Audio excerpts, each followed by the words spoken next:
Philosophy 220. This video will cover the works from medieval ethics, specifically St. Augustine of Hippo, Maimonides, and St. Thomas Aquinas.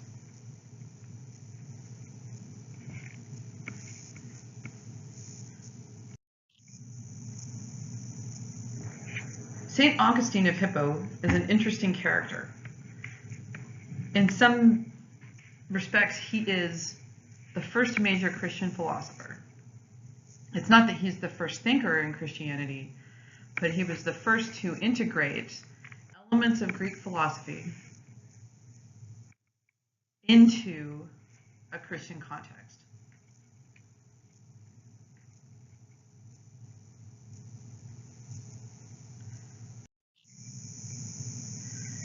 St. Augustine believes that there is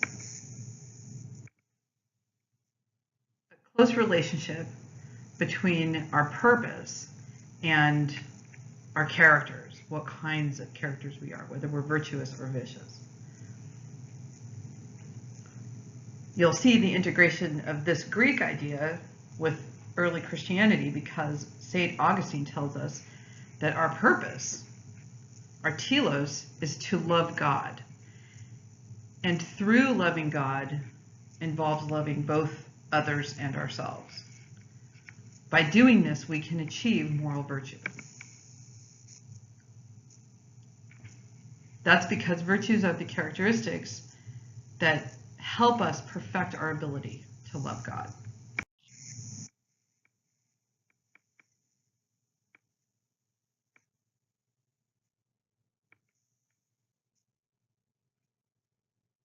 The primary virtues for St. Augustine are faith, hope, and love again, love of God, love of ourselves, and love of others.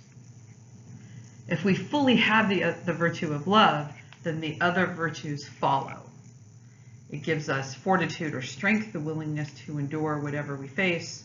It gives us prudence, that is practical reason, the discernment of what things are good to pursue or not. And temperance, which in addition to not seeking pleasure too much or avoiding pain too much, is also hallmarked by the struggle for us to keep our love of God, ourselves, and others pure. Ultimately resulting in justice, which is the result of love ruling all else.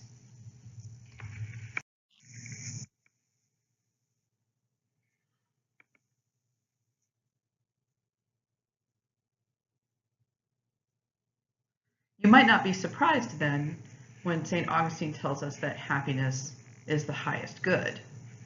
However, while it shares some aspects with the ancient Greeks, it's going to have some differences as well for him. Happiness requires some of the traditional characteristics pursued by all: self-sufficient, it's good for its own sake, final, that this is the final goal that all of us are pursuing, but more importantly, Augustine is going to say that it's permanent and can't be taken from us.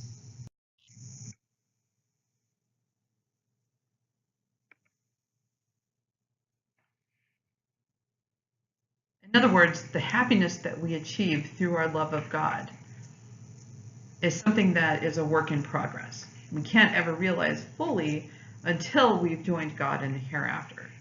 But living our virtuous lives through our love of God ultimately helps us to realize the enduring happiness that will happen in the world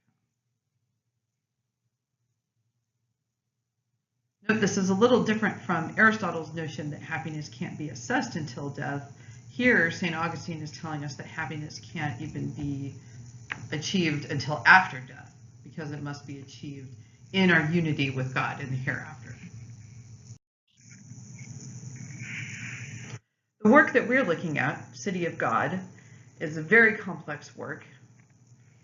Essentially, St. Augustine is comparing the city of man to the city of God, and he's explaining why bad things have befallen the Romans and how to achieve freedom from those bad things by, instead of us living in the city of man, living in the city of God. In our portion, he's looking at how to be happy. The happy life is a social life, and despite the calamity of our ignorance, we can achieve it by pursuing the highest goods. On earth, it's friendship, and of course in the hereafter, it's love of God. His definition that we see in City of God is right reason whereby life is lived rightly. So we focus on those cardinal virtues. All of them, though, are manifested through our love of God. So we can't achieve those virtues by any other process other than loving God.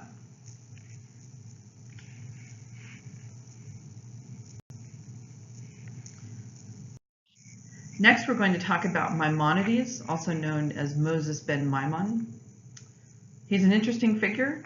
He's easily the most influential figure coming from the Jewish philosophical tradition in the history of Western philosophy. The work we're looking at is his Guide of the Perplexed. It's one in which he is bringing together elements of both Jewish theology and the philosophy of Aristotle. Not an uncommon project for the late Hellenistic period.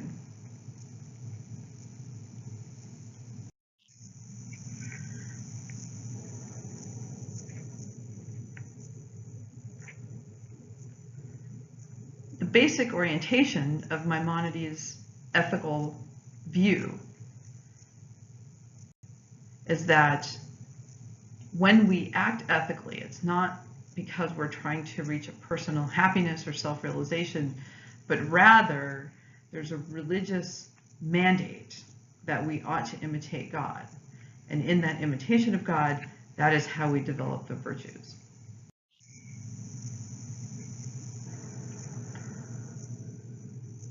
However it is then that we understand God to be, we ought to emulate those same character traits. Not unlike Aristotle, he believes that we have to train ourselves to follow those temperaments. And then we'll reach a point at which they're fully integrated into our character, and then virtuous actions flow from our characters. However, unlike the doctrine of the mean as we see it in Aristotle, Maimonides believes there are some virtues that are cardinal that have no vice of excess. So for example, you can't ever be too humble. Humility is something that's so valuable in and of itself that behaving in such a way can't ever be overdone. If you'll recall from Aristotle, you can overdo things in both directions, either in excess or deficiency. So for example, we should never be arrogant, we should only be humble. Why does it matter what we do? In part, it's because we've been given the gift of free will by God, and our choices become moral choices precisely because we choose them freely.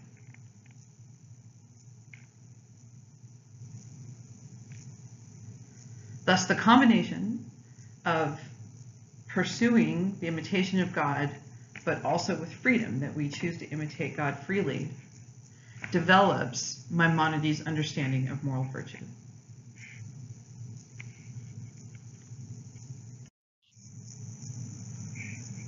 Lastly, in this video, we'll talk about St. Thomas Aquinas.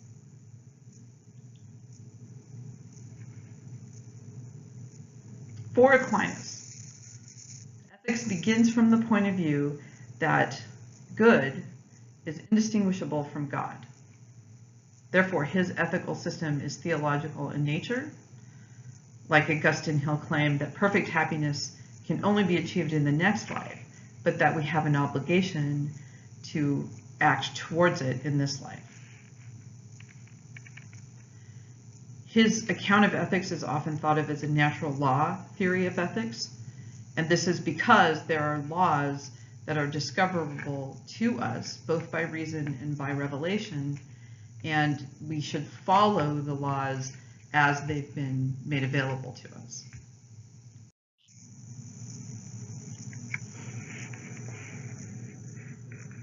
He's going to start from this idea that happiness is something that we will pursue. However, it's not going to be in material goods or in the experience of pleasure. The human function is reason, but we should be using our reason in order to know God. That happiness itself is knowledge of God.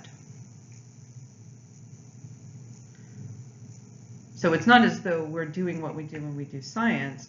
Rather, we want to cognitively meditate, if you will, on the nature of God. The more we come to know God, the happier we are.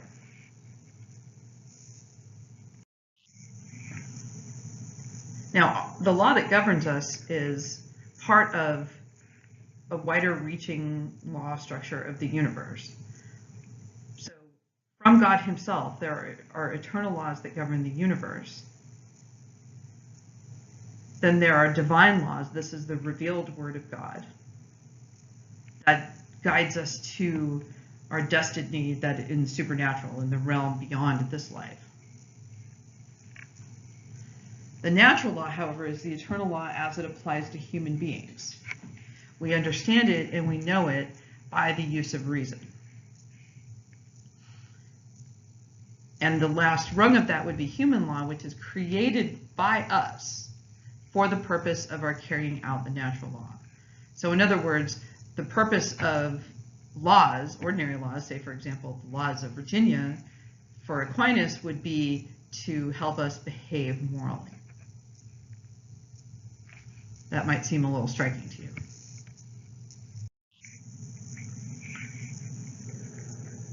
The natural law has its basis in the first principle of law, that in the universe having an overreaching rational structure. Basically, we should do what's good, we should pursue what's good, and we ought to avoid what's evil. And we know what's evil because we have knowledge of God. We know what's good because we have knowledge of God. We can also apprehend certain ends for human good. So for example, individual existence, that would be the self-preservation, our preservation of our species, which would be brought about by sexual intercourse and the education of our offspring. The good of reason, which is the knowledge of the truth about God, but also the knowledge of truth in and of itself.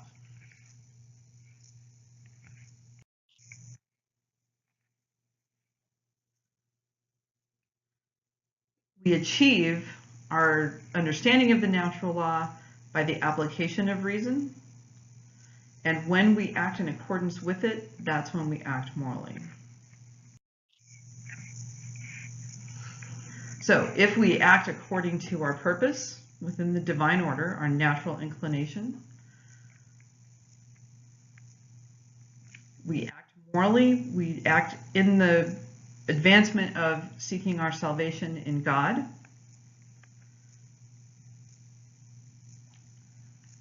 And this manifests itself in the human realm by our care for others, our care for our communities, our stewardship over non-human animals and our natural resources, etc.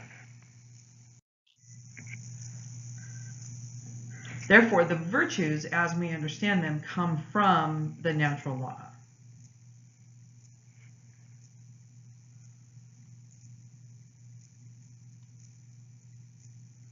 Without our knowledge of God, and without applying our reason to our knowledge of God, we will not have a full understanding of what the virtues are.